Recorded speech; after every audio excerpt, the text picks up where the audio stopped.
কার্যক্রম আজকে সম্পন্ন হয়েছে। আশা করছি আলহামদুলিল্লাহ আমরা নেক্সট উইকের মধ্যেই তারা প্রত্যেকেই তাদের দায়িত্ব বুঝে নেবেন, তাদের কাজকর্ম শুরু করবেন।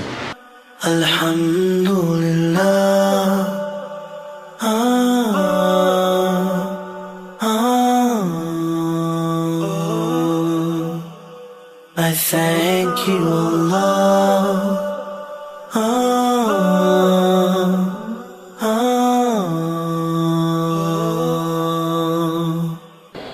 Alhamdulillah. আমাদের হাসানা ফাউন্ডেশনের অনেক কার্যক্রম কিন্তু ডক্টর মিজানুর রহমান আজারি সাহেব হাতে নিয়েছেন। আপনারা সবাই জানেন শেখ ডক্টর আজারি সাহেব তার সমস্ত মেধা, মনন, পরিশ্রম এই ফাউন্ডেশনকে দিতে চাচ্ছেন। তিনি ফাউন্ডেশনকে নিয়েই দিনরাত গবেষণা করছেন, এখানেই তিনি শ্রম দিচ্ছেন। আমাদের হাসানা ফাউন্ডেশনের অনেকগুলো প্রজেক্ট আপনারা জানেন।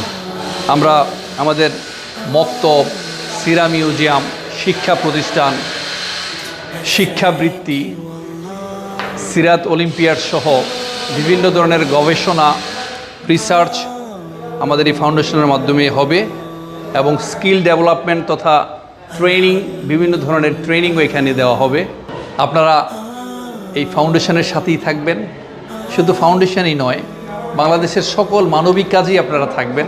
বিশেষ করে হাসানা ফাউন্ডেশনের যে ওয়েবসাইট, এই ওয়েবসাইট ভিজিট করবেন, আমাদের জন্য দোয়া করবেন এবং আমাদের হাসানা ফাউন্ডেশনের যে কেন্দ্রীয় অফিস, এই অফিসও ভিজিট করতে আসবেন। ধন্যবাদ সবাইকে। আসসালামু আলাইকুম রহমতুল্লাহ।